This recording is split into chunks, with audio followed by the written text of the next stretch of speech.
You are currently the only person in this conference.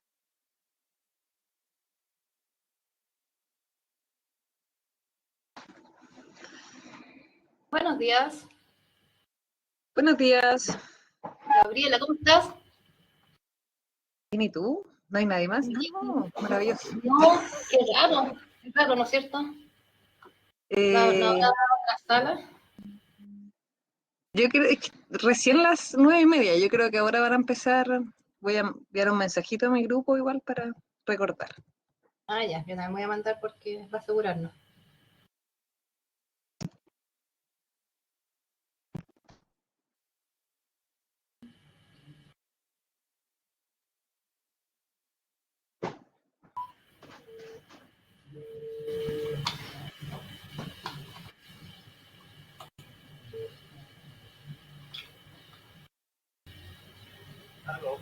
¿Cómo estás, Oscar? No te veo. Recién. A ver. Ya, pero ya empezaron a llegar algunos, bacán. Yo entré a una sala y no hay nadie, ahora hay 4 o 5. ¿Tenemos otra sala entonces? No, hidrología subterránea. Hola, buenos días. Hay dos salas abiertas, No, hidrología subterránea. en hidrología La- subterránea y en hidrología, en tecnología aplicada. Ah, se equivocó. Se equivocó entonces. Yo acabo de entrar a las dos salas. ¿Cuál sala es la que está realmente habilitada entonces? Se supone Claro, que es sí. hidrología subterránea, pues, ¿no? Se supone, pero No, en la ¿nos otra salimos donde hay más gente, de la hora o no? tecnología aplicada. No, nos quedamos aquí. Ya, entonces nos vamos de aquí. Ya, ok, gracias. Tú le A la dices. otra entonces.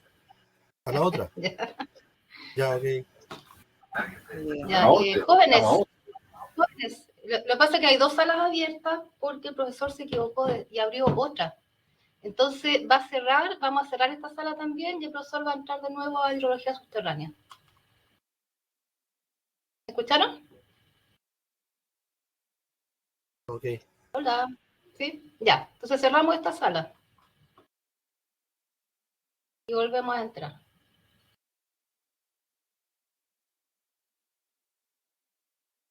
Ahora, ¿cómo se cierra? Hay 1%, así que por mientras vamos a hacer un resumen de lo que hemos visto hasta hoy. La semana pasada vimos conceptos sobre qué es un acuífero, los distintos tipos de acuíferos según clasificación. Si recuerdan, tenemos acuíferos no confinados en contacto con la atmósfera, tenemos acuíferos confinados que tienen sobre su formación geológica unas capas impermeables, principalmente de arcilla y algunas veces roca, lo que les confiere una hidrodinámica distinta al acuífero freático. El acuífero freático, al estar en contacto con la atmósfera, se drena y se recarga igual que una piscina. Ustedes abren y sacan el tapón y es idéntico como se drena el acuífero superficial. Los acuíferos confinados, al ser drenados, mantienen su presión. Eso quiere decir que al momento de extraer a través de un pozo profundo un acuífero confinado, se va a crear un control que después va a mantener su presión. Y eso es porque el acuífero confinado, en su larga extensión, está conectado a una fuente de recarga superficial. Y eso no se ve a simple vista porque el acuífero confinado está conectado principalmente en los sectores bajos, donde están los humedales, donde hay descargas de ríos superficiales o lagos en las partes bajas, y en las partes muy altas de las cuencas, en los piedemontes, donde existen fracturas y conexiones con el acuífero confinado, y es ahí donde el acuífero confinado obtiene su recarga para mantener su presión.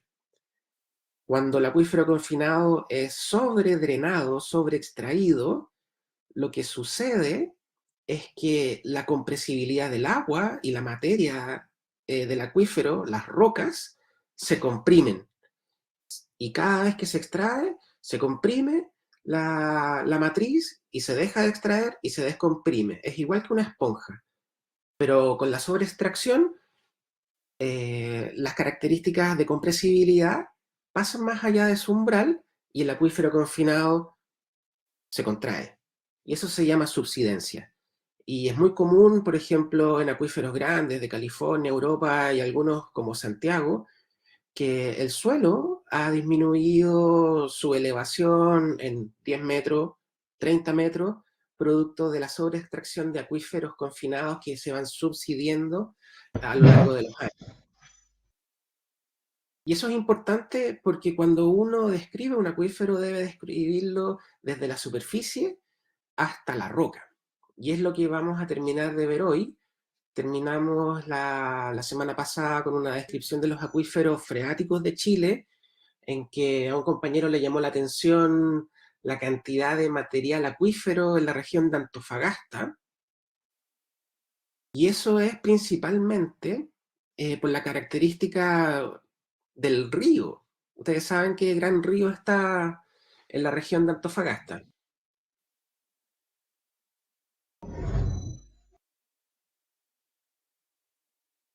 Una pregunta abierta. Loa. El río Loa. Entonces, cuando se forma el acuífero, durante miles de años y millones de años, se da principalmente por los depósitos a través de aluviones, derretimiento de glaciares, avance de glaciares que van formando las quebradas.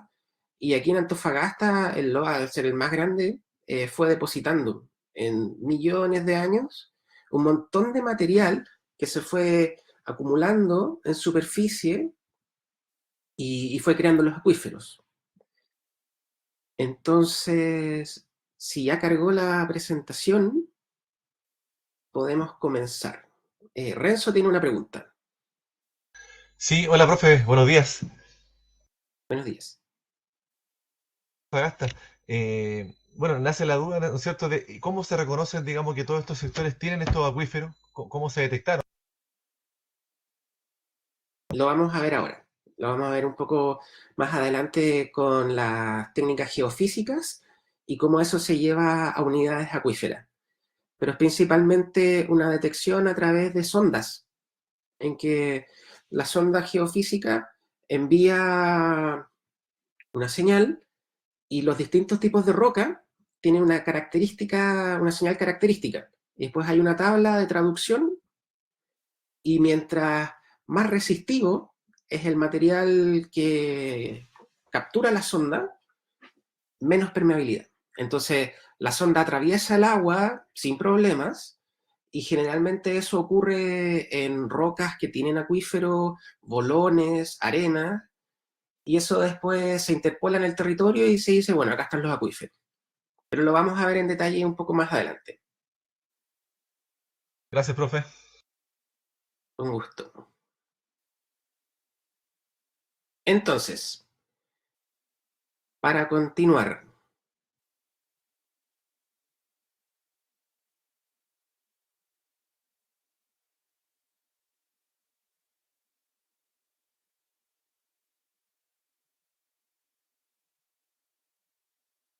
quiero activar pantalla completa.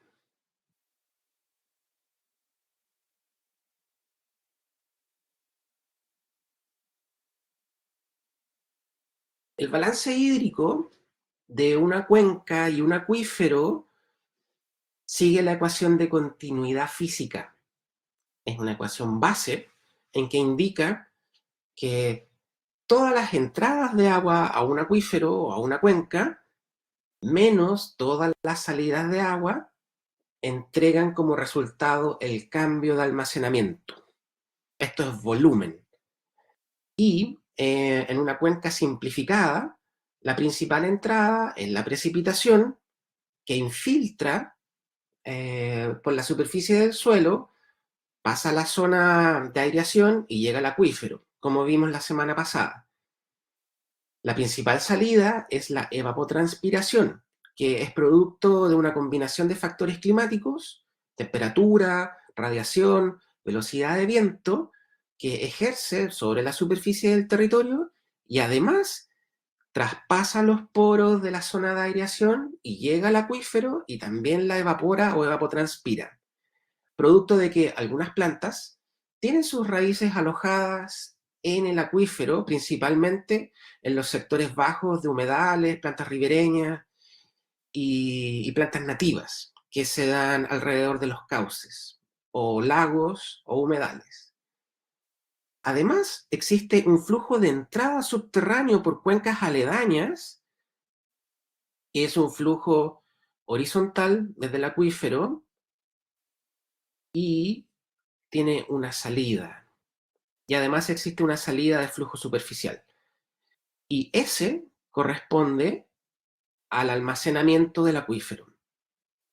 Entonces, cuando vemos una cuenca, podríamos reordenar esto en una ecuación simple, matemática. Si es que supiésemos todos los valores de volumen que existen en la cuenca, diríamos que esto es un símbolo de una ecuación diferencial parcial, pero sin asustarse, que lo único que indica que el cambio del almacenamiento con respecto al tiempo, hoy, mañana, pasado, o este mes, el próximo mes, o anual, va a ser igual a las entradas menos las salidas.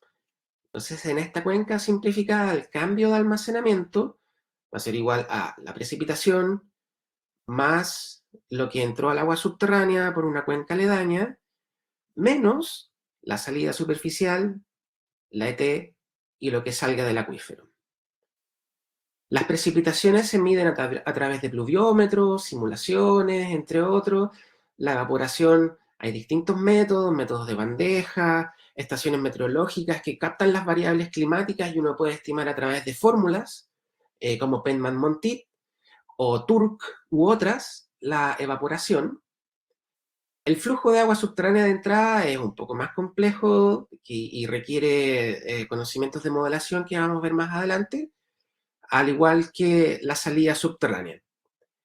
El caudal de entrada y de salida de la escorrentía requiere de estaciones fluviométricas y además ciertas modelaciones para ver el intercambio entre río y acuífero, que ya sabemos a través de la clase pasada cómo ocurren, de acuerdo a las diferencias de presión entre el acuífero y la cama del río.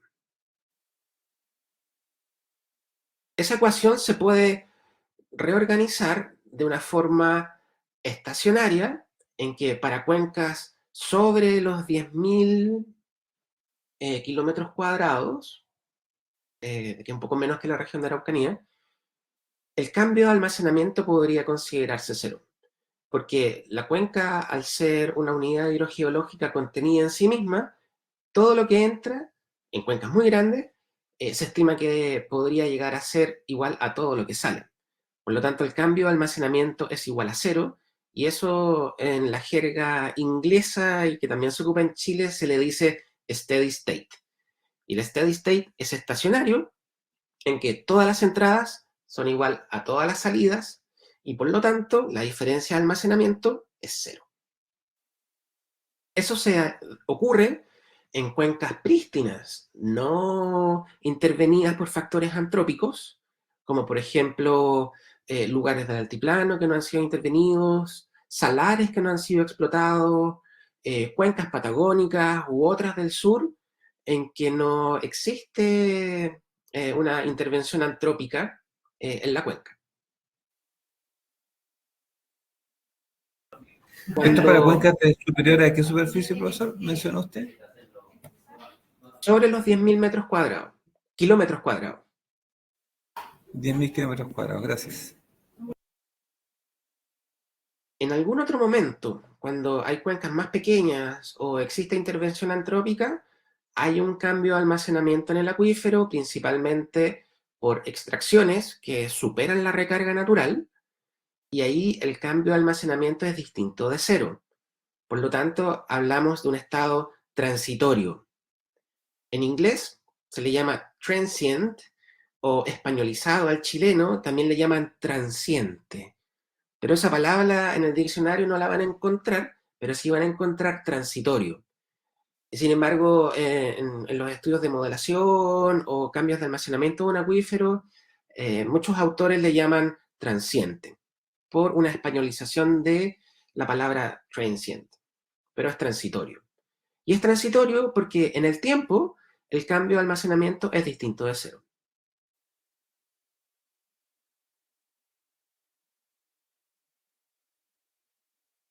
Cuando las entradas son iguales a las salidas, eso quiere decir que estamos en un estado transitorio, en cuencas sobre los 10.000 kilómetros cuadrados, la ecuación se puede reorganizar como ustedes quieran.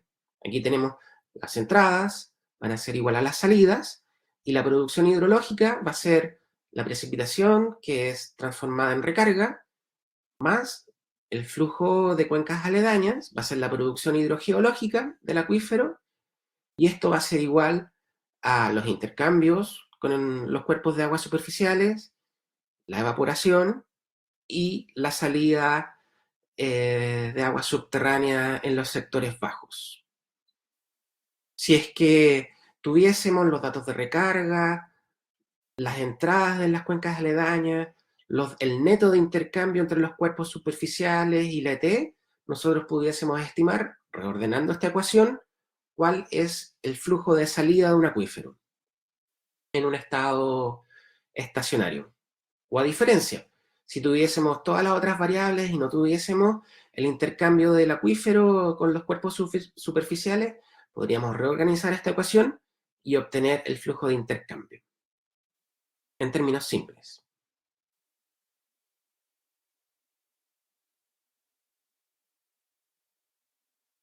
Reordenando la escorrentía para ver los flujos superficiales quedaría que la recarga más la diferencia de lo que entra y lo que sale del acuífero de forma lateral, menos la evapotranspiración, podríamos obtener las interacciones entre el acuífero y el cuerpo de agua superficial, que en este caso es el cauce.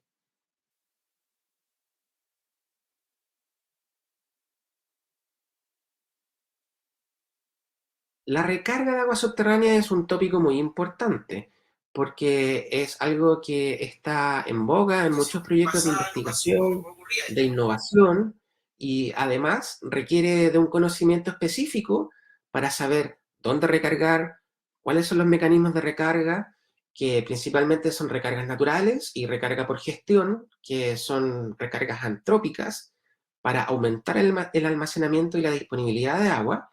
Y les voy a mostrar un poco de experiencias en el extranjero, en Chile, y la visión técnica, legal y financiera de los programas de recarga que podrían implementarse.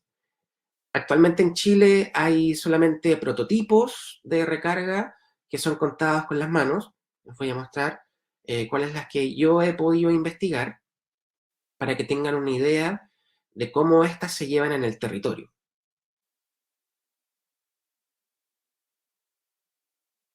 Conceptos. Tenemos acá un perfil del acuífero en que tenemos un área de recarga que puede ser el suelo, que genera escorrentía. Esta escorrentía se mueve hacia los cauces principales y es el área de descarga del agua superficial, pero sabemos que el acuífero libre está conectado a todos los cuerpos de agua superficiales y se producen los intercambios.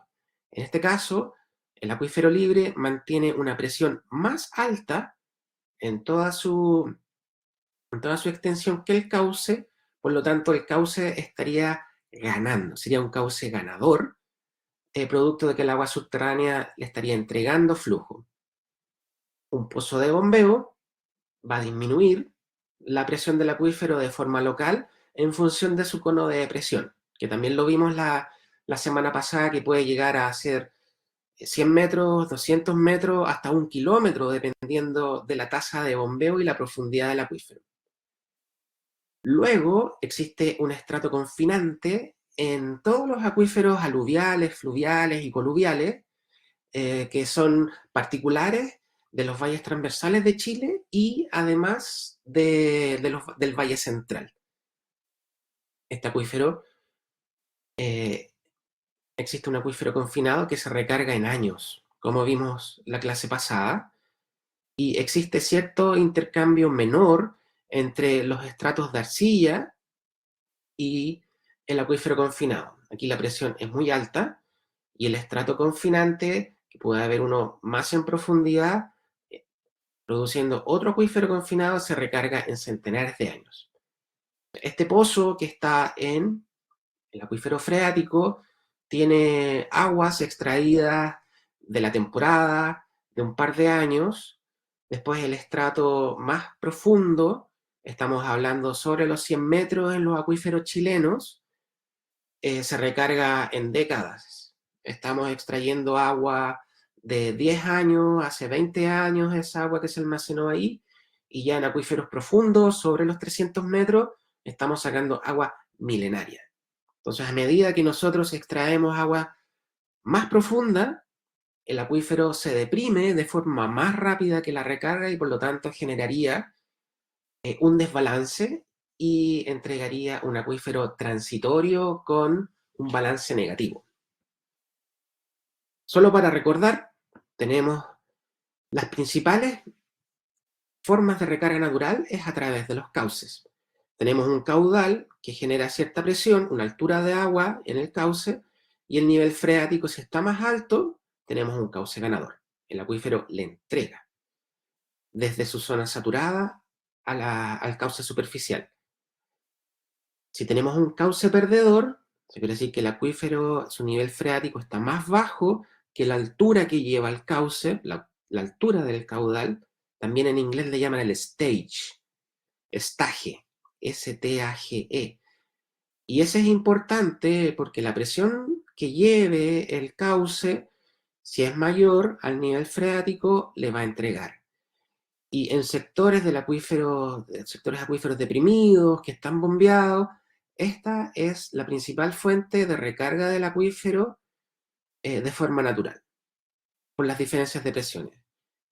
Como vimos en la clase pasada, si es que el acuífero está aún más bajo de la cama del río, se produce una desconexión hidráulica y aquí puede haber recargas al acuífero y además zonas de evapotranspiración, generando una pérdida hacia la atmósfera del agua recargada.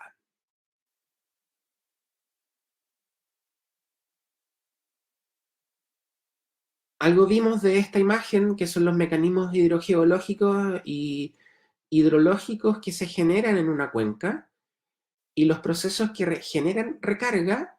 Como vimos, tenemos la recarga lateral por cuencas aledañas que ingresa al acuífero. Tenemos la precipitación que genera recarga en los sectores altos a través de fracturas o exposición de zonas acuíferas que generan afloramientos, manantiales, vertientes. También lo vimos la semana pasada. Tenemos además infiltraciones producto del agua aplicada por riego. Tenemos recargas a través de cauces y también tenemos de forma gestionada a través de pozos de inyección. También los lagos generan entradas de agua al acuífero y precipitaciones que generan en los valles o en zonas ribereñas que el acuífero está superficial y que también genera una infiltración y una recarga al acuífero.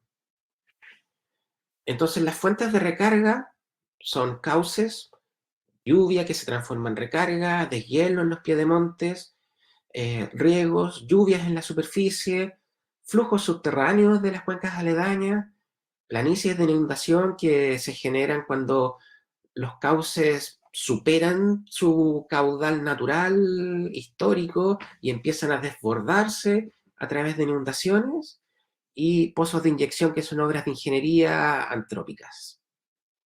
Profesor, una consulta. ¿Sí? En la imagen anterior, ¿cómo saber o diferenciar si uno está en terreno, por ejemplo, cuál es cuál? ¿Hay algo que me diga que está en una condición o en otra? Si el río, por ejemplo, el cauce aporta, está sacando.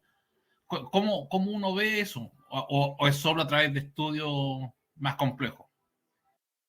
¿No hay alguna evidencia en terreno que uno diga, mira, este cauce está aportando, este cauce está sacando agua del ¿cómo se llama? Del acuífero. ¿Hay algo que denote eso o es solo a través de estudios más complejos, como digo? Esa era la consulta. Muy buena pregunta, porque a simple vista, uno en el territorio debe manejar información. Entonces, el principal dato que uno debe manejar es la altura del cauce, que uno puede ir y medir con una regla, ponerse en el medio del cauce y medir la altura, 1 metro, 1,5 metros, y después buscar el pozo de monitoreo más cercano al cauce y ver su altura, el nivel freático. Entonces, si el nivel freático está mayor a la altura media del cauce, uno podría inferir que en este sector el acuífero le está entregando. Y viceversa, si es que el pozo de monitoreo más cercano al cauce tiene un nivel freático más bajo, el cauce estaría siendo perdedor. Existen otras técnicas también de temperatura, en que uno puede medir la temperatura en distintos puntos del cauce y el agua subterránea, al estar contenida en rocas, mantiene una temperatura mayor que la del cauce superficial. Entonces, si tenemos temperaturas de 8 grados, 12 grados del cauce superficial y hay un punto en que aumenta medio grado, 1 grado o hasta 5 grados, ahí también existen evidencias de un afloramiento. Lo otro es medir el pH.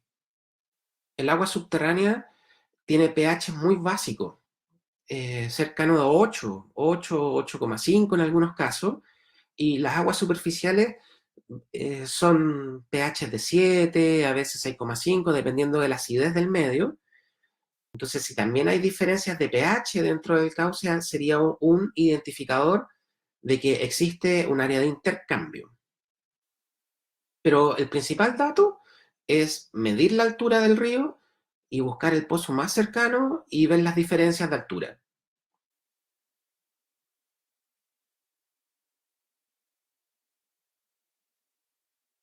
Gracias, profesor. Consulta, solo me surgió la siguiente.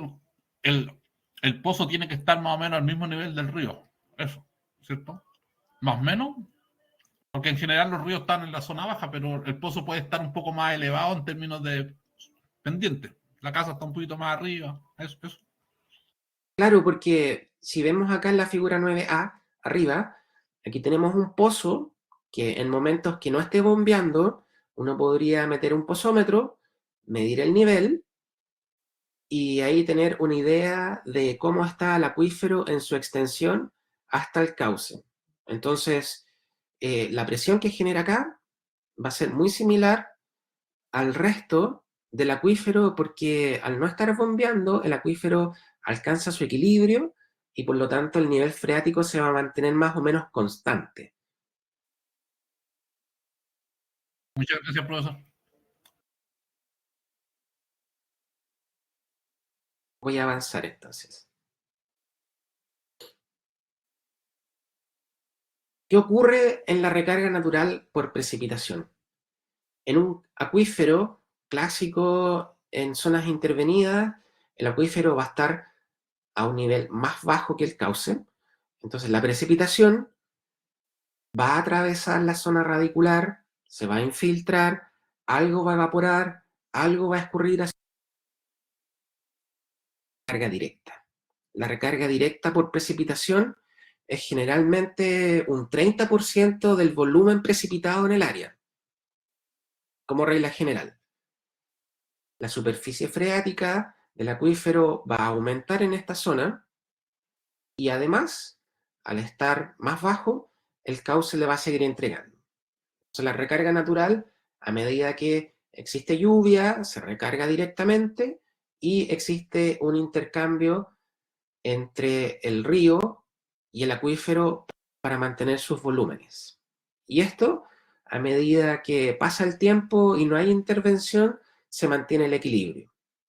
Precipitaciones estacionales que aumentan el nivel del acuífero y una recarga constante del río hasta que el acuífero llegue a la presión de la altura del río.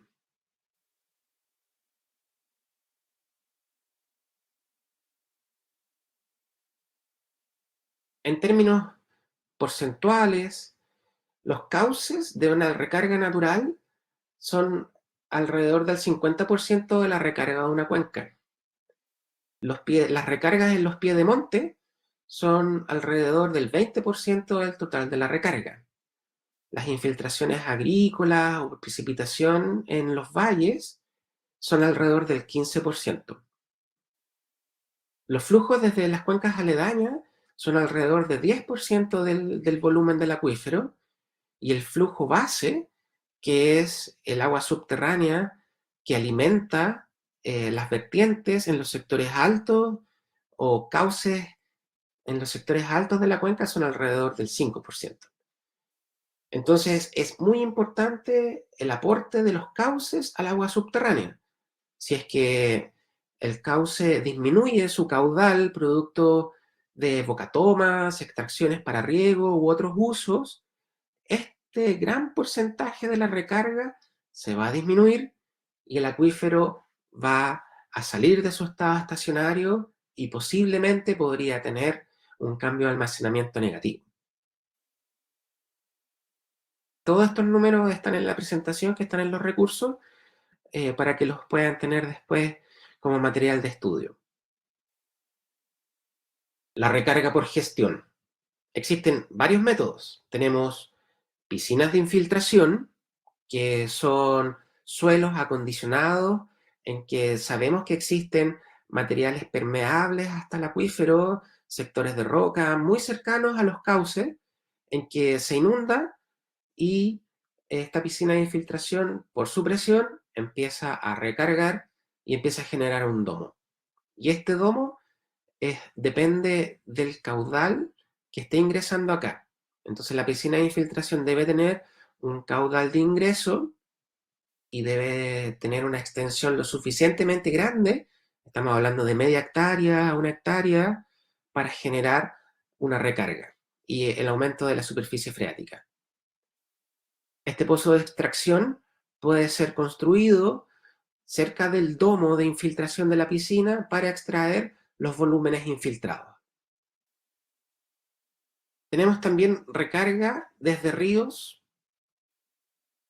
y esto es principalmente inundar los canales o los ríos en los momentos de otoño e invierno, los cuales aumentarían la presión del río y por lo tanto producirían una recarga natural, pero producto de una gestión de los cauces que aumentarían su presión. Además, tenemos pozos de inyección que son construidos principalmente a los acuíferos confinados, porque la recarga por infiltración o la recarga por cauces no llega, producto de los estratos confinantes, al acuífero confinado. O sea, el pozo de inyección se construye con una presión determinada que pueda desplazar la masa de acuífero, y luego se puede construir un pozo de extracción para extraer el mismo volumen que se está inyectando. Y aquí sí se requieren hartos estudios hidrogeológicos y caracterización de los acuíferos para saber la presión que lleva el acuífero confinado, cuál sería la presión de la bomba que desplace esa presión. 100 metros de columna de agua, estamos hablando de bombas sobre los 50 HP, y pozos de extracción que sean capaces de extraer el volumen infiltrado sin deprimir el acuífero en sus aledaños. Fíjense acá en el mapa en el mundo. Europa tiene un montón de métodos de recarga implementados a la fecha, y los principales son recargas por infiltración, recargas por río y algunos pozos de bombeo. Sudáfrica también está muy avanzado, en China, en Australia, se dan pozos de inyección porque hay acuíferos que son más confinados en las zonas donde se aprovecha el agua subterránea. Brasil también tiene pozos de inyección, México, Estados Unidos, acá en la zona de California, Oregon, Washington. En Latinoamérica, como les contaba, Brasil, Argentina, en Bolivia y en Perú hay experiencias de recarga puntuales, y en Chile son prototipos de piscinas de infiltración, algunos pozos de inyección y cauces infiltradores. Y les voy a mostrar. En California, por ejemplo, se debe estimar el potencial de recarga. Y en el Valle Central de California existe un potencial de recarga anual de 378 millones de metros cúbicos, de los cuales se va particionando en zonas. Entonces, no todos los acuíferos tienen el mismo potencial de recarga. Entonces, donde está más moradito claro es donde existe la mayor potencialidad y, por lo tanto, donde se construyen las mayores obras de infiltración. Eso está dado por la capacidad de infiltración del terreno que está entre la superficie y el acuífero. Eso determina, digamos, que sea más o menos apto para poder realizar este tipo de acciones. Correcto. Les voy a mostrar más adelante un caso específico en Chile, pero acá en California, en estas zonas están los estratos más permeables, los sectores donde mayormente se puede llegar al acuífero superficial y por lo tanto donde se construirían la mayor cantidad de piscinas de infiltración. Y así uno pudiese también priorizar zonas donde construir las zonas de recarga. ¿Profe? ¿Sí? Sí, consulta. Pasa que nosotros, bueno, se nos da un problema que en este caso podría ser como un aporte, que es las aguas de retrolavado, que ocupamos para el proceso, ¿no es cierto? Cuando tenemos que remover fierro, manganeso, nos genera, o a veces incluso turbidez, nos genera un concentrado, ¿no es cierto?, de agua que muchas veces es un problema, que no tenemos dónde disponerla. Entonces, ¿habría algún problema, digamos, si nosotros la contemplamos estas como piscinas de infiltración, por ejemplo, para recarga de acuífero? Es posible. Ahí la regulación indica que el agua infiltrada por este método de gestión a través de los retrolavados debe ser con una calidad igual o mejor que la del acuífero.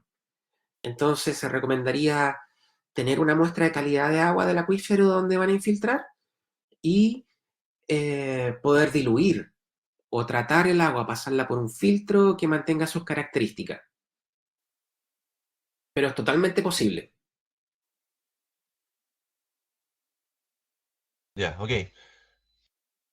Fíjense ustedes en la experiencia internacional en cuáles son los métodos más efectivos de recarga en millones de metros cúbicos que existen, y las planicies de inundación tienen 28 construidas en California y producen cerca de 100 millones de metros cúbicos de recarga anual. Los pozos de inyección no están ni cercanos a 10 millones de metros cúbicos. Y esto es porque se requiere obra hidráulica, millones de pesos para construir el pozo de inyección, se requiere también de un caudal menor a la extensión que uno pudiese recargar con la piscina de infiltración, y además los pozos de inyección con el tiempo, por la presión, se colmatan. Eso quiere decir que la presión que va inyectando el acuífero a través del pozo, vimos la semana pasada que los filtros, las cribas que están en contacto con el sector permeable del acuífero, se empiezan a tapar. Y el pozo en algún momento va a colapsar y en vez de inyectar, va a empezar a colmatarse, a tal momento en que puede incluso echar a perder la bomba. La experiencia internacional indica que un pozo de inyección no dura más allá de 5 años. Y todos los años hay que hacerle una especie de retrolavado para limpiarle las cribas, meterle químicos para sacarle las sales que se van formando a través de la presión infiltrada. Entonces, California ha tomado las planicies de infiltración como la mejor fuente de recarga en comparación con los pozos de inyección. También han visto que los cauces infiltradores pueden llegar a generar cerca de 30 millones de metros cúbicos y que también sería una fuente beneficiosa de recarga, como les decía, inundar los canales y los cauces disponibles en la focatoma en los momentos de otoño-invierno, donde no existe riego. La recarga in lieu, esto es una técnica que es el uso conjunto. Esto quiere decir que, como hablábamos en la clase pasada, en una temporada, utilizar de forma sustentable toda el agua superficial disponible y utilizar los pozos solamente en los momentos de escasez. Entonces, como estamos utilizando el agua superficial, el acuífero, como no está siendo utilizado, se empieza a recargar de forma natural, y eso quiere decir que cuando no están activos los pozos de bombeo, y los pozos de bombeo, sus usuarios utilizan el agua superficial por obras de distribución, el acuífero se recargaría de forma natural cerca de los 35 millones de metros cúbicos. También existe la técnica de riego ineficiente, en que se ha estudiado que, por ejemplo, plantaciones de almendro, alfalfa, ustedes pueden inundarlas durante la producción y generaría las mismas producciones agrícolas, y además el riego ineficiente produciría cerca de 10 millones de metros cúbicos por inundaciones de los campos. Los campos en barbecho, que también pueden ser inundados, generaría una recarga similar al riego ineficiente. Lo mismo con espacios abiertos, que son suelos abandonados, que no son tratados agrícolas, que se inundan, que también podría generar algún tipo de recarga. Y si se fijan, los lugares aledaños, este quiere decir cuencas circundantes a nuestro acuífero, de forma natural, recargan cerca de 70 millones de metros cúbicos en cuencas hidrogeológicamente activas. ¿Qué sacamos en conclusión de esto? En que las mejores recargas por gestión, en términos volumétricos y costos, se dan a través de las planicies de inundación.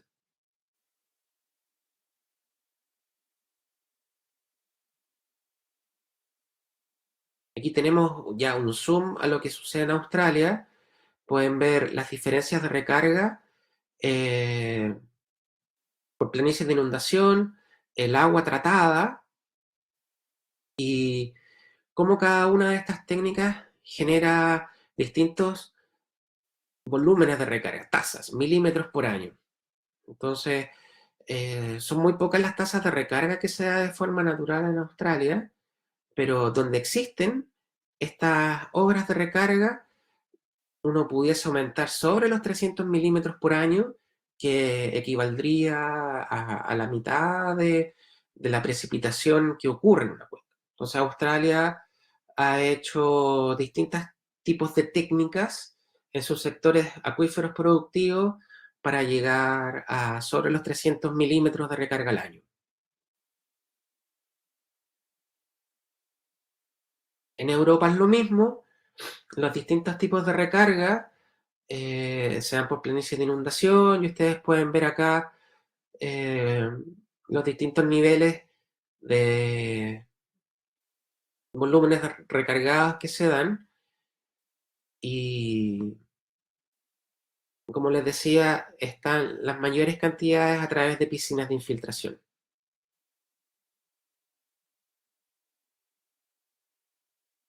En Chile, hasta el año 2022, existe esta cantidad de estudios realizados por instituciones públicas de investigación, gobiernos regionales, en que existen estudios hidrogeológicos con información para realizar recarga.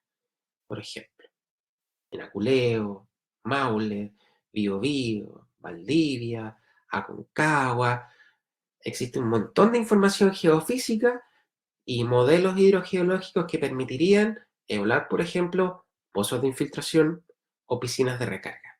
Y a su vez también ver cómo funcionaría la recarga a través de cauces infiltradores.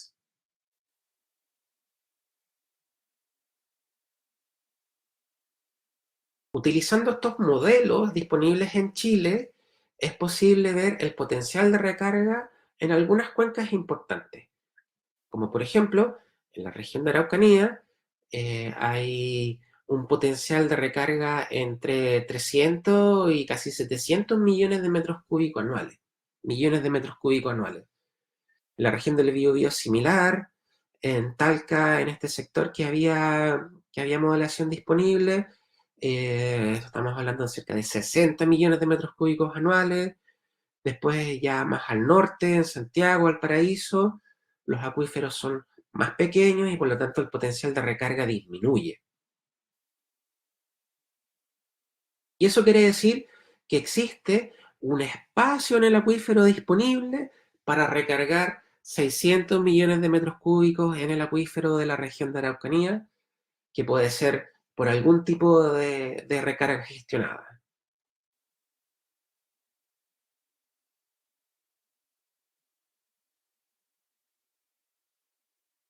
Tomemos el ejemplo de Aconcagua. Hemos visto que la permeabilidad del acuífero es función de qué tan bien fluye el agua subterránea a través de la formación hidrogeológica. Y eso tiene que ver con el dato de conductividad hidráulica. A mayor conductividad hidráulica, mayor permeabilidad y por lo tanto mayor posibilidad de transmitir agua. Los estudios geofísicos permiten mapear el acuífero de Aconcagua y otros acuíferos en Chile y ver dónde está la mayor conductividad hidráulica en el acuífero.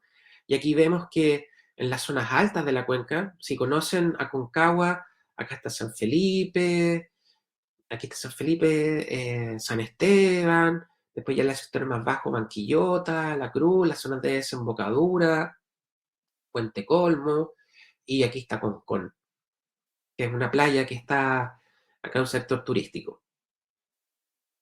Los sectores de recarga sería lógico hacerlo donde estén las áreas con mayor conductividad hidráulica.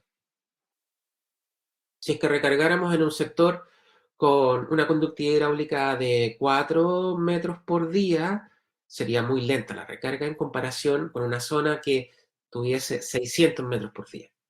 Entonces, para primero definir una hora de recarga, necesitamos tener una estimación de la conductividad hidráulica del acuífero y por lo tanto las zonas más permeables.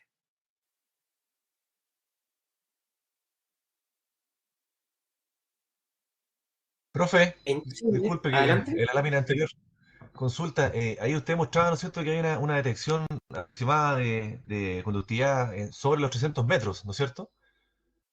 Sí. Y que eso se ha podido, digamos, lograr con medición de geofísica.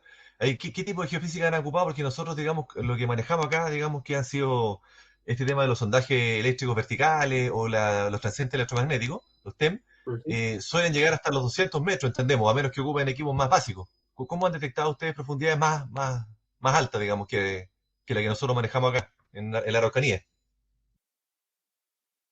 Claro, hay unos métodos sísmicos que llegan a mayor profundidad, pero funcionan igual como los TEM. Van con una sonda que pueden llegar hasta los 400, 500 metros, y lo otro es hacer sondeos, perforaciones, lo más profundo que se pueda, en distintos lugares y después interpolar las distintas fases del suelo que, como vimos la semana pasada, las distintas porciones de acuífero, cada 1 metro se saca una muestra y después eso se interpola y se lleva al territorio. Pero la conductividad hidráulica se obtiene a través de pruebas de bombeo. Entonces tenemos un pozo, por ejemplo, en esta zona, que se bombea durante 3 días. Y después con unas fórmulas hidráulicas se monitorea en otro pozo cómo varía el nivel de agua subterránea y se hacen unas correlaciones y se obtiene la conductividad hidráulica. Y eso se llama una prueba de bombeo a gasto constante. Bombean durante 3 días seguidos. El agua bombeada también se deposita en una piscina de infiltración o en un tranque acumulador y se obtiene la conductividad hidráulica por fórmulas hidráulicas. Existen las pruebas de Theiss, Dupuit y otros. Les voy a dar unos recursos para que lean, que no nos vamos a detener en eso hoy. Pero lo importante es que la conductividad hidráulica es por pruebas hidráulicas, métodos de bombeo, la caracterización geométrica del acuífero, su tipo de acuífero, arenas, profundidades, es a través de la geofísica. Ok, gracias, profe. Con gusto. En Chile existen prototipos de recarga por gestión, piscinas de infiltración, cauces infiltradores y pozos de inyección. En Copiapó, en el sector bajo, en Piedra Colgada, la comunidad de agua subterránea ha hecho unas piscinas de infiltración en que han podido recargar a través de descargas desde el río Copiapó 200 litros por segundo. Y medimos que el almacenamiento aumentó en cerca de 6,3 millones de metros cúbicos por año, y el costo de la obra transferida al usuario fue de 15 pesos por metro cúbico, lo cual fue altamente aceptable por los comuneros del agua subterránea para costear un metro cúbico extra de disponibilidad de agua. En Aconcagua, en la zona de Curimón, la Dirección de Obras Hidráulicas hizo un prototipo de una pequeña piscina, como del porte de una piscina olímpica, y recargó 1000 litros por segundo. Estos 1000 litros por segundo aumentaron la disponibilidad en el acuífero en 31,5 millones de metros cúbicos por año, porque la piscina era muy pequeña y los 1000 litros no pudieron ser infiltrados completamente. Sin embargo, el costo transferido al usuario fue de 48 pesos por metro cúbico. Más del doble que la piscina de infiltración generada en Copiapó. Los cauces infiltradores en Aconcagua, en el sector de Catemu, los regantes han inundado durante ya 5 años los canales de riego. Y estos canales de riego han generado una tasa de recarga alrededor de los 120 litros, y localmente se estimó que aumentaron en 3,8 millones de metros cúbicos por año la disponibilidad del acuífero para los pozos locales, y el costo estimado de las obras para ellos fue 8 pesos por metro cúbico. Los pozos de inyección. En la cuenca del río Maipo, en el sector de La Pintana, donde está la Facultad de Agronomía de la Universidad de Chile y unas tierras del SAG, la Sociedad de Canales del Maipo hizo 2 pozos de infiltración. Y estos pozos de inyección tuvieron la característica de poder infiltrar 50 litros por segundo a una inversión cercana al $1.000.000. Y pudieron infiltrar en este acuífero sedimentario fluvial del Valle Central del Maipo solamente 1,5 millones de metros cúbicos al año, a un costo de 450 pesos por metro cúbico. ¿Qué nos indica esto? Que las piscinas de infiltración, además de ser efectivas en su tasa de recarga, son más baratas al ser transferidas al usuario en comparación con los pozos de inyección. Un pozo de inyección siempre va a ser la opción más cara transferida al usuario, va a ser la que va a requerir mayor inversión y mayor mantención en el tiempo.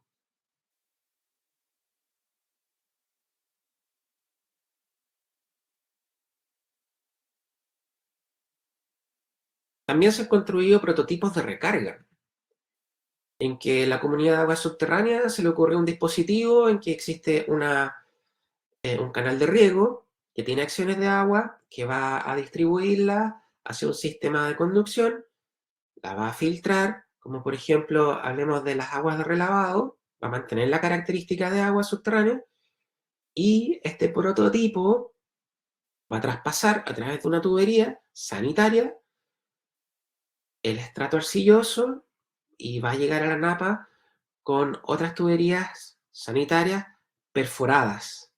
Entonces, a medida que se llena por gravedad este pozo, va a llegar hasta el final y el estrato arcilloso va a mantener aquí la presión y el agua va a ir hacia sus sectores laterales y las perforaciones van a empezar a recargar el acuífero. En la práctica, el diseño hidráulico se ve de esta forma, que está el pozo, están sus brazos recargadores y es un brazo en estilo radial. Para eso hubo que hacer calicatas, aquí está la gente de la comunidad de agua subterránea, se examina el perfil de suelo hasta que se identifique, aquí hay arcilla, suelo agrícola, aquí empiezan a haber algunas arenas, aquí ya a los 5 o 6 metros se empiezan a ver algunos bolones y ya aquí está el acuífero propiamente tal. En la calicata es posible identificar las distintas formaciones de suelo, las zonas de aireación, un estrato confinante de arcilla, y aquí es donde están las arenas y las rocas más grandes que permitirían el acuífero. Se construyó, se inundó el canal, aquí está la bocatoma del sistema de recarga, el sistema radial con las tuberías sanitarias que se perforaron cada 50 centímetros. Y aquí uno pudiese estimar que el canal de regadío con este prototipo fue capaz de recargar 10 litros por segundo, escalable a otros caudales. El costo del diseño fueron 7 millones, operar esto al mes, 150.000 pesos, lo que entrega un costo de agua para el usuario de 14 pesos por metro cúbico. Entonces, este pozo artesanal de infiltración es mucho más económico que un pozo con bomba de inyección y podría recargar los mismos volúmenes que generaría un pozo de inyección hidráulico con bomba y la inversión de $1 millón en comparación con los 7 millones de este prototipo radial.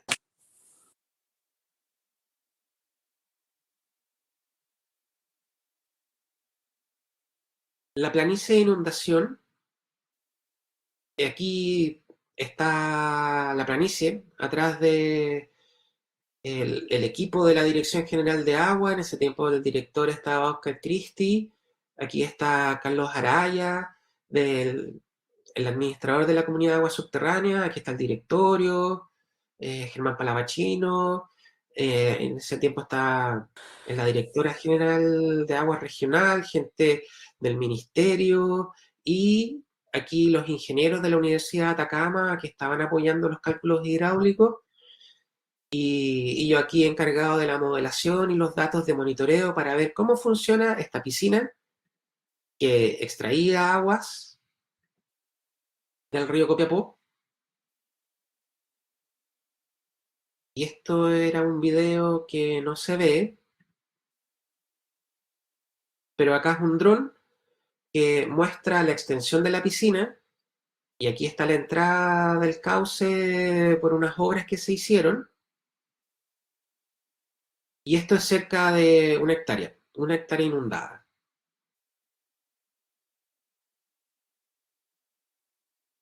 En los pozos aledaños a la piscina de infiltración, y que son los pozos de producción de la CASUV en el sector bajo de Copiapó, ustedes se fijan que desde el inicio del 2016 el efecto de las piscinas de infiltración pudieron mejorar el nivel estático en cerca de 20 metros, en algunos pozos 15 metros en otros, produciendo efectos muy positivos en cada uno de los pozos desde el 2015 al 2019 que tuvimos datos.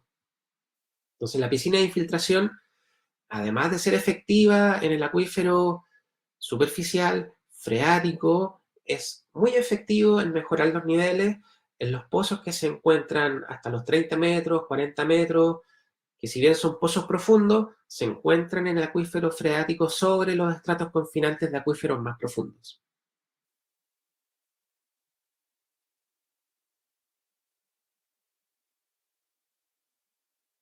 Esto ya se los comenté en la tabla. El río Copiapó fue capaz de infiltrar 150 a 200 litros por segundo. El costo de inversión de las piscinas de infiltración de la Comunidad de Agua Subterránea fue 30 millones, más el costo del diseño, cerca de 36 millones. Y operar esta piscina de infiltración, porque cada temporada hay que reacondicionar el suelo de la piscina, porque también se generan sales y taponan la zona de aireación y por lo tanto de recarga, y tiene cerca de 350.000 pesos al mes el costo operacional, y el costo del agua por metro cúbico anualizado es 6 pesos por metro cúbico. En la práctica, ¿qué tipo de acciones son las que se realizan para poder corregir los problemas de tapado de la porosidad por sedimentos, me imagino? Una retro. Una retro Así es. que remueva y Sí. después una rastra de disco Ujú. que dé Ya. vuelta lo que haga la retro. Ok, gracias. Continuamos. Les hablé un poco de la recarga in lieu y el concepto de uso conjunto del agua. En inglés, conjunctive use. Esto quiere decir que existen momentos en que hay exceso de agua, muchas precipitaciones, muchos caudales que generan zonas de recarga. Esta recarga aumenta el almacenamiento del acuífero y durante los periodos húmedos se utiliza solamente el agua superficial y cuando el agua superficial escasea, toda la recarga que generó el periodo húmedo se puede empezar a aprovechar. Entonces, el uso conjunto de agua quiere decir que recargamos toda el agua superficial disponible durante los periodos húmedos, durante los periodos secos utilizamos toda el agua superficial disponible y en el momento en que ya no hay más agua superficial disponible, empezamos a ocupar el volumen del acuífero. Y eso es una gestión integrada del agua superficial subterránea y requiere el conocimiento de las aguas superficiales y las tasas de recarga y los volúmenes almacenados en el acuífero. ¿Cómo se vería eso en el territorio? En California, aquí está un condado, que es el condado de Yolo. Aquí fluye el río Sacramento, que es uno de los ríos más caudalosos de California. Y todos los años, durante centenares de años, el río Sacramento, en esta parte, inundaba la ciudad de Sacramento. La ciudad de Sacramento en los tiempos del 1800 dijo que ya había mayor desarrollo. Esto no puede ser. Entonces, aumentaron la ciudad en su elevación, hicieron construcciones más altas. Durante décadas, la ciudad se fue levantando y levantando y levantando y el río Sacramento lo seguía inundando. Le dijeron, bueno, ya no podemos seguir creciendo más en altura la ciudad, entonces hagamos una planicie de inundación y diseñaron acá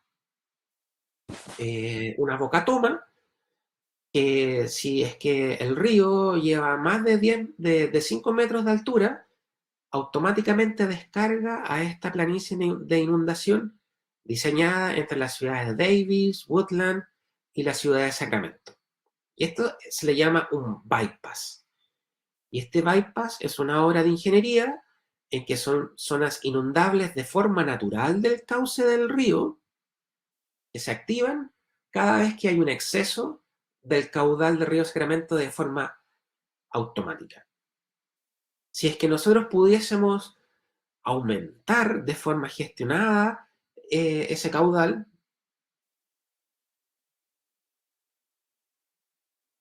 como por ejemplo en azul está en este caso el volumen en acre feet por año, es un volumen como metros cúbicos, en azul va a cuánto se inunda el bypass de forma natural, pero si es que nosotros inyectáramos agua al río Sacramento para mejorar sus caudales desde otras fuentes que tienen exceso y aumentáramos la entrada de agua al bypass, verían que se puede, aquí está de forma natural, tenemos cerca de 10 acre feet por año, 10 acre feet por año, 10.000 acre feet por año, pero si es que llegamos a lo que les mostraba, podríamos aumentar cerca de 120 millones de metros cúbicos de la disponibilidad de acuífero, con distintos métodos de inundación.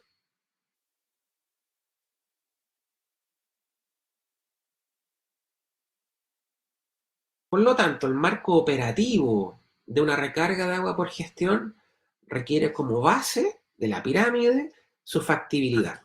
Primero, la factibilidad hidrogeológica, en que exista espacio para recargar y tengamos una adecuada conductividad hidráulica, ojalá sobre 100 metros por día, obtener una fuente de agua superficial disponible para la recarga. Requerimos también una infraestructura de conducción y dispositivos de recarga, como por ejemplo planicies, pozos y obras de extracción de esta agua superficial que pueda tratar el agua, ya sea por dilución o filtración, para que el agua que recarguemos tenga la misma calidad o mejor que el acuífero que se va a recargar. Factibilidad hidrogeológica. Luego que esto está ok, se requieren los componentes de desarrollo, en que hay que planificar la gestión de agua subterránea, como por ejemplo la construcción y la operación del proyecto, el marco institucional, los permisos que requiere la Dirección General de Agua, Ministerio de Medio Ambiente principalmente, obras de servidumbre, etc. El financiamiento, que ya vimos más o menos cuánto es el costo de cada obra, y el fortalecimiento de capacidades organizacionales que puedan gestionar la obra de recarga, identificar su factibilidad y mantenerla en el tiempo. Y así es posible tener una gestión de uso conjunto de agua. En Chile se ha hablado de poder tener unidades operativas de negocio que sean capaces de ofrecer un servicio de recarga de agua subterránea en beneficio de los usuarios. En este caso, podrían ser instituciones público-privadas que pudiesen desarrollar esta pirámide de gestión de uso conjunto. ¿Y cómo sería eso en un caso práctico? Primero, hay que saber que existe una política de promoción de recarga de acuíferos. El Código de Aguas lo regula en su código 66 y 67, en que indica que todas las obras de recarga deben ser aprobadas por la Dirección General de Aguas a través de un informe técnico que indique dónde se van a hacer las obras, el caudal a infiltrar, el tipo de acuífero, características hidráulicas y alguna simulación que indique que el acuífero no se va a afectar. Y eso está normado en el Decreto Supremo número 203 del 2013, que establece las normas de exploración y explotación de agua subterránea, que les indica todos los contenidos que debe tener el informe de recarga de agua subterránea. A mí me tocó revisar el informe que entregó la Sociedad de Canales del Maipo en la Dirección General de Agua, y eran 3 tomos de cerca de 600 páginas cada uno, solamente para la minuta de descripción de las obras y la recarga de acuífero.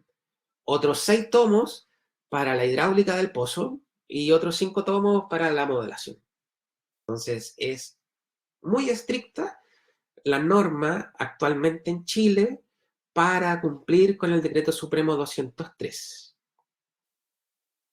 Sin embargo, desde el 2019 en adelante, la Dirección General de Agua flexibilizó sus requerimientos a través de la Circular 1 y la Circular 2, en que indica que las obras hidráulicas permeables que sean menor a 5 millones de metros cúbicos mensuales no requieren pasar por el Decreto Supremo, y que además, o sea, está habilitando las piscinas de recarga, y que además las obras que se hagan a través de cauces tampoco requieren pasar por el Decreto Supremo. Entonces estaríamos habilitados para hacer minutas simples de informe para recargar agua subterránea a través de piscinas y a través de cauces superficiales. No así los pozos de infiltración a través de bombas, que sí requieren pasar por toda la normativa y la generación de informes técnicos altamente especializados.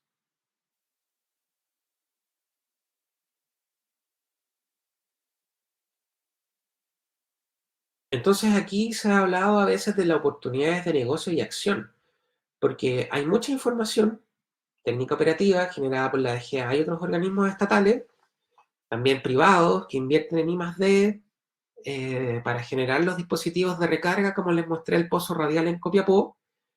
Hay sistemas de concesiones disponibles para suministrar aguas de recarga a través de las políticas de promoción de las recargas de agua subterránea del MOP, y además hay obras de fomento de la CNR y el MOP para la inversión privada de obras de recarga. Entonces, habría financiamiento, habría un marco técnico legal disponible para poder realizar las obras de recarga, y hay investigación suficiente como para poder generar prototipos.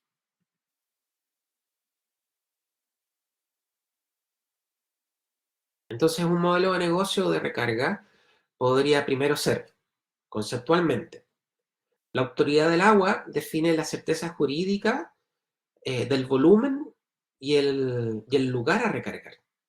Por ejemplo, en el Aconcagua, en el sector alto que les mostré. En el Aconcagua sabemos que es posible recargar 300 millones de metros cúbicos en las áreas de San Felipe y Quillota, a través de información de los modelos y los informes técnicos que se ha generado. Y aquí se requiere un agente de desarrollo. Puede ser cualquier persona o entidad que identifique la demanda insatisfecha de la cuenca. En el Aconcagua, anualmente existe un déficit de 1 metro cúbico por segundo, que eso indica un total por temporada de 310 millones de metros cúbicos de déficit, los cuales pueden ser suplidos por el espacio disponible para recarga del acuífero. Las posibles fuentes de agua, esto es extrapolable también a otro tipo de cuenca, son caudales excedentes, en cauces en los periodos de otoño-invierno.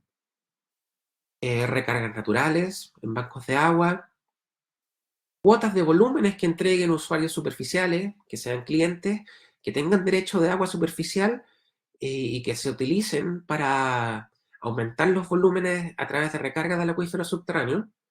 Se puede importar agua de otras cuencas a un costo, y también se puede comprar o tratar aguas residuales. Como hablábamos recién, las aguas de retrolavado o aguas grises. La unidad de negocio debe identificar el almacenamiento subterráneo de agua superficial en periodos húmedos y la extracción en tiempo de sequía. ¿Cuánta agua sería posible extraer en el tiempo de sequía y cuánto podemos tener en almacenamiento en el periodo húmedo? Y luego generar venta de volúmenes subterráneos periodos según stock. Esto en California, en Europa, es súper común. Hay empresas que se dedican a hacer obras de recarga y venden sus stocks a los usuarios de agua subterránea a través de acciones. Y los dispositivos de recarga los vimos. Piscinas, planicies, pozos de recarga, redes de canales, tuberías, bombas, etc. Y el costo estandarizado de servicio podría llegar a ser 450 pesos por metro cúbico, si es que consideráramos unos pozos de inyección. Beneficiarios de este tipo de proyectos pueden ser agricultores, industrias sanitarias, mineras, entre otros. Y se estudió a través de Corfo que la voluntad de pago en sectores sin agua, periodos secos, podría llegar a ser cerca de 1.200 por metro cúbico, como casi el costo del agua potable. Entonces hay una voluntad de pago, existe una oportunidad de poder rentabilizar el costo por metro cúbico infiltrado y podría generar entonces un ingreso de cerca de 750 pesos por metro cúbico, conceptualmente. Esto en Chile aún no está desarrollado y existe una oportunidad muy grande de poder generar este tipo de acciones en beneficio de clientes que tengan voluntad de pago en épocas de sequía y escasez.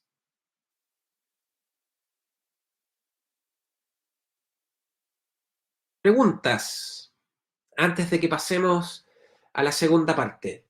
Comentarios.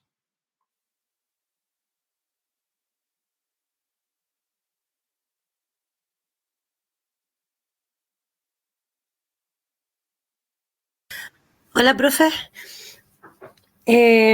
¿Cómo ve usted el tema costo-oportunidad y más de que tenemos acá en Chile versus, por ejemplo, en territorios que ya se están usando estas tecnologías, como es California, que sabemos que son pioneros en en términos de gestión del agua, porque en realidad es como un desierto?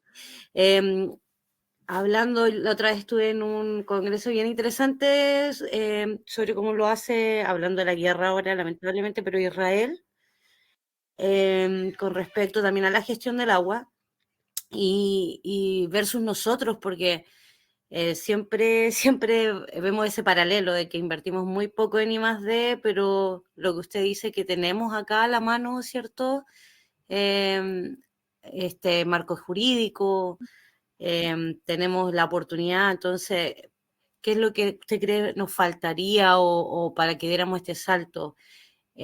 Hacer unos gestores, yo así lo veo por lo menos, tal vez estoy siendo muy optimista, pero yo creo que Chile tiene una oportunidad para ser pionero en la gestión del agua a nivel por lo menos sudamericano de aquí a 50 años, pero ¿qué nos está faltando? Según su visión, sobre lo que nos habló recién. Muy buena pregunta. Es algo que todavía nos preguntamos, porque ¿qué es lo que falta? Personas interesadas, grupos de investigación o grupos que impulsen esto, se masifique, se difunda y que puedan mostrar resultados.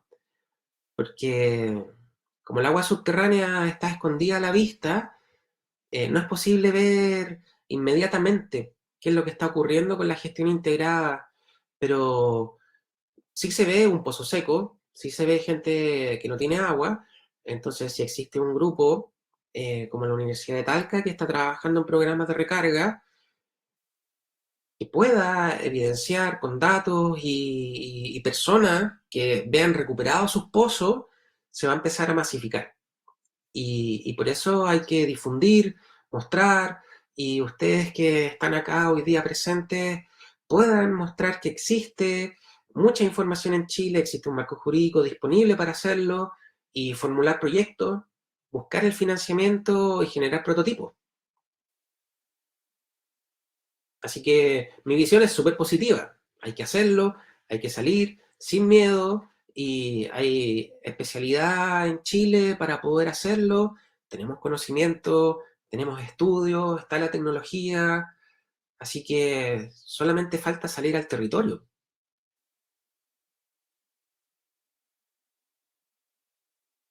Gracias, profe. Con gusto. Profesor, ¿Sí? Luis por acá. Tengo una consulta con respecto a los pozos que se han hecho por diversas fuentes de financiamiento antiguas en la comuna y bueno, y en la región.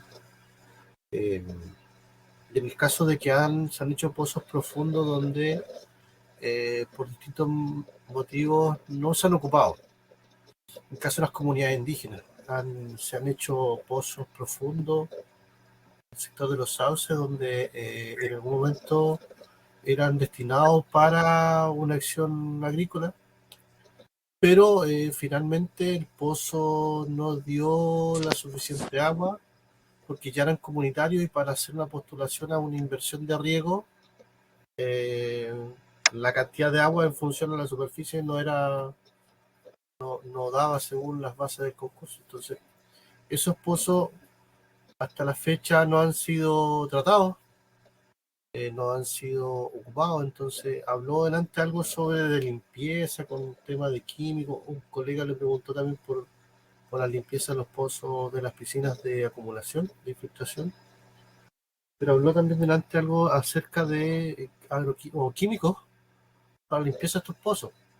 Y pasa también con los abastos, que de alguna forma igual la gente lo ocupa, no solamente para agua de bebida, que también lo ocupa en algunas oportunidades para la producción de hortalizas de autoconsumo. Entonces, como es mi área de trabajo, me interesa saber qué pasa con ese tipo de pozos que de alguna forma tengan alguna, por porque habló también un tema del pH.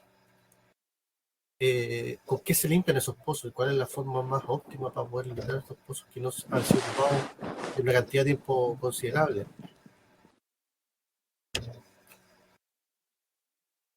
Muy buena pregunta también, porque los pozos que se empiezan a tapar producto de la extracción o inyección son sales que se generan al momento de inyectar. Por las diferencias de presiones, las sales se forman por un mecanismo geoquímico y empiezan a quedar en los espacios de la criba, del filtro. Entonces el pozo pierde su productividad. Lo más efectivo que se ha visto ahora de forma experimental y práctica es una técnica de microburbuja, en que el agua que se inyecta se le pone como unas microburbujas que son capaces de remover las sales de las cribas y destapar el pozo. Y eso no se ha probado con pozos, por ejemplo, que son aluvionados, en que hay una columna de arcilla, tapona el pozo y ahí ese pozo murió. Y ya habría que construir otro, pero sí son efectivas en pozos que las cribas están tapadas con cierto tipo de sedimento y podrían recuperarse los pozos. Hay estudios y proyectos, por ejemplo, de la Universidad de Concepción, de la Facultad de Ingeniería Agrícola, que tiene esta tecnología disponible. Si quieren, yo podría agregárselo a la carpeta de recursos para que vean cómo funciona, pero es algo que también recién se está estudiando, porque no hay mucho conocimiento de que el pozo después de 5 años se va a echar a perder de la obra de infiltración. Como que se asume que el pozo va a funcionar para siempre. Pero ahora ustedes saben que después de 5 años el pozo va a perder su productividad producto de la acumulación de sales, por la geoquímica que ocurre en la interfaz de desplazamiento del agua subterránea producto de la infiltración. Y en la piscina de infiltración basta con remover la superficie del terreno, como les decía, a través de una retro y después una rastra que nivele el territorio de la planicie. Pero es algo todavía que se está investigando. Así que es una buena pregunta de investigación sobre cómo utilizar de forma óptima los pozos que están construidos y esa inversión, darle la rentabilidad que corresponde de acuerdo a su uso. Porque de nada sirve construirlo y después dejarlo botado. Y ahí tiene que ver con el fortalecimiento de capacidades de las personas involucradas en el territorio. Y hoy estamos nosotros dando conocimientos base que nos permitirían hacer mejor gestión de esos pozos. Claro, pero, disculpa, me habían comentado algo sobre un químico que se le echaba a los pozos y se hacía como un retrolavado para el caso de los pozos profundos. Claro, son estas micropartículas de burbujas que se inyectan, son como nanotecnología, y otros químicos, tendría que buscar la lista, pero le llaman adsorbentes. Son adsorbentes que se pegan a las sales y las empiezan a remover, producto del retrolavado generado por la bomba. No tengo la lista aquí a mano del químico específico, pero podría enviársela después que terminemos. Ok, muchísimas gracias. Profe, la Universidad de la Frontera se ganó un proyecto, no sé si sabe, donde a 2 años existe un sistema de filtros con arena, donde el agua sale potable de los pozos. El proyecto está a 2 años, ya, porque lo están, yo soy contraparte técnica de la Municipalidad de Temuco, con respecto a este tema y es bien interesante porque ya Galvarino lo tiene. Entonces ellos va a ser sin fines de lucro y lograr hacer que estos pozos, el agua que salga sea potable. Pasa por una serie de filtros, bien interesante el sistema y también es amigable con el medio ambiente. Entonces va a ser interesante el resultado que tenga en 2 años más la UFRO con respecto al tema de las aguas, porque hoy día, por ejemplo, nosotros tenemos el APR de Traña en Temuco, donde el agua es amarilla y la gente al lavar blanco queda manchada la ropa. Situación que si esto sale bien y resulta, podría ser un buen empuje para los APR y otros pozos también que tiene la gente en los alrededores. Eso igual es una buena iniciativa. De todas maneras, qué bueno que mencionó la Universidad de la Frontera, porque en Chile es una de las mejores en temas de agua y modelación. El cuerpo académico y de investigación que tiene la Universidad de la Frontera es de primer nivel, y estos proyectos que están realizando son completamente contingentes para mejorar la calidad de agua subterránea en beneficio del agua potable, de los APR, y son soluciones de bajo costo y práctica.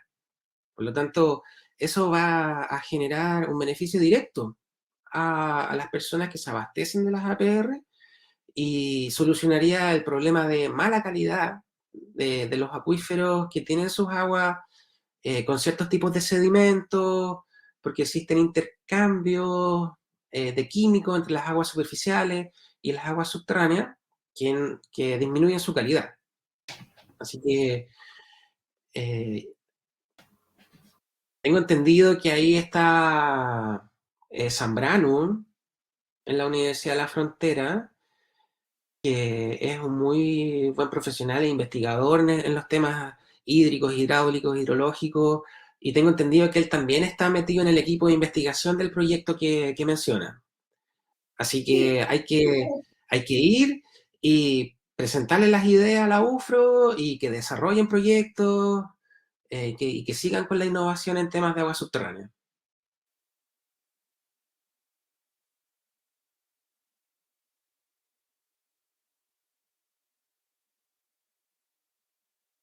¿Profe? Renzo. Sí, iba a hacer 2 consultas yo. Bueno, para llevar un poco a la práctica el tema de la recarga, porque quizás nosotros aquí como región no nos vemos tan problemados porque el agua de alguna forma es exuberante, ¿no? Todavía hay recursos, pero quizás sí hemos enfrentado el problema cuando, por ejemplo, pozos de baja profundidad o como usted nos explicaba, en la zona de aireación, entiendo, en la zona, ¿cómo se le llama? Del acuífero libre, se han secado, ¿ya? Eso ha pasado. Pozos de 30 metros, hasta 50 metros que se han secado literalmente.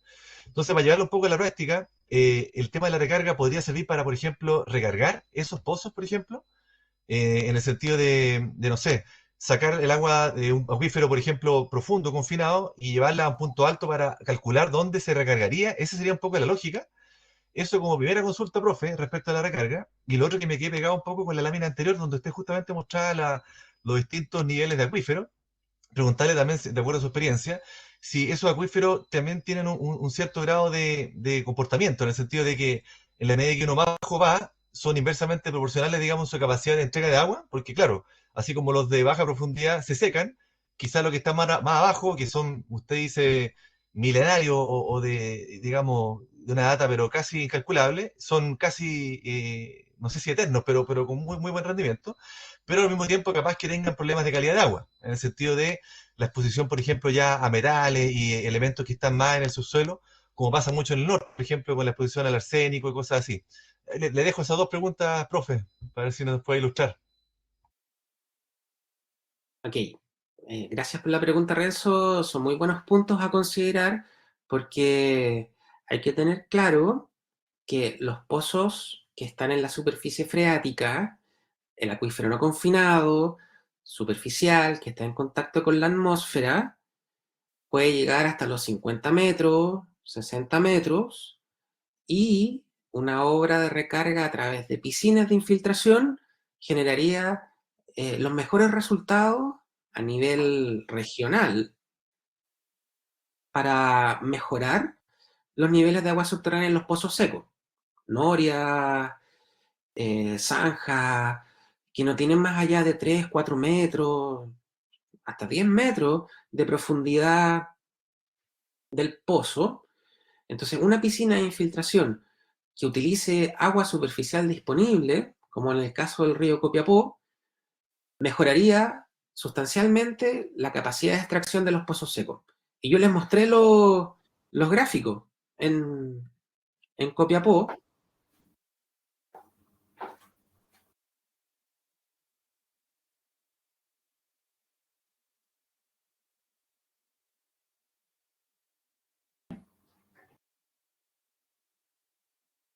Como una piscina de infiltración es capaz de mejorar una condición seca de pozo hasta que tenga capacidad de extracción.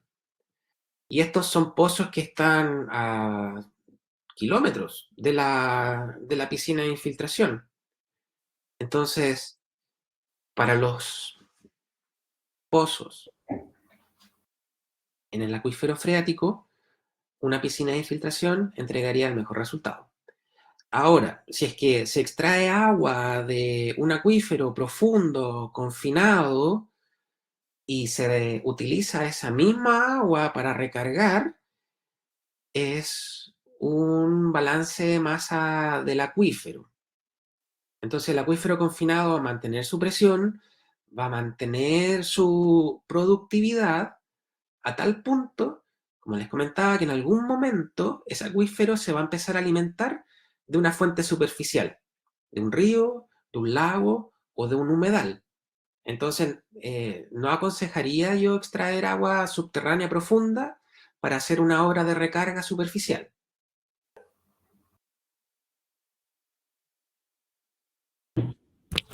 Voy a interrumpir un poquito, profesor, porque estamos en los 93 minutos, un tiempo prudente como para poder cortar la clase y no existe el problema de poder descargar después del archivo que queda muy pesado. Entonces, lo dejo ahí para ver si podemos hacer un break en unos minutitos más o al tiro, no lo sé. Pero para que esté atento. Quisiera que pudiesen entrar al Google Drive en estos minutos de break. En el Google Drive que les compartí hay 3 videos. En esos videos existe un curso. Cada video dura 5 minutos. Quisiera que lo vieran, cada uno de los 3, y después lo comentáramos. Es un repaso de todo lo que hemos visto hasta ahora y de lo que vimos hoy, más los 3 videos, es lo que compondrá la evaluación escrita que vamos a comentar después del break. Entonces, nos juntamos a las 12 nuevamente y por favor vayan al Drive, vean los videos. A ver si es que yo antes no podía compartir pantalla. A ver si es que ahora puedo. Dice error 1136. Necesita ser concedido la compartir pantalla. Pero ustedes ya han entrado al Drive.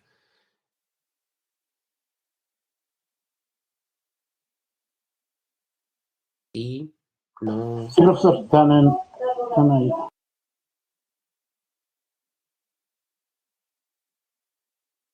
En el Drive está entonces los 3 videos que les comentaba.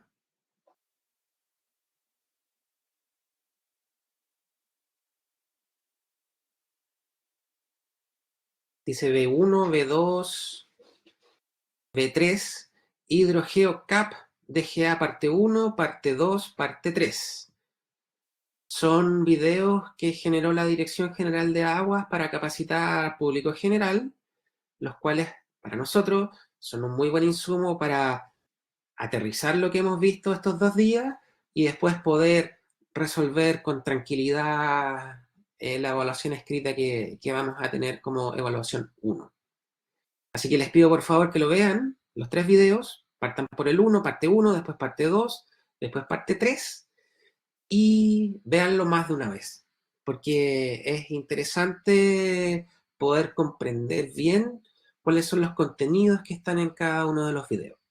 Así que les dejo con eso. Nos juntamos a las 12 y comentamos los videos y ahí vamos a, después de eso, cerrar la parte de conceptualización y vamos a entrar a cuantificación de agua subterránea a través de modelos y experiencias en Chile.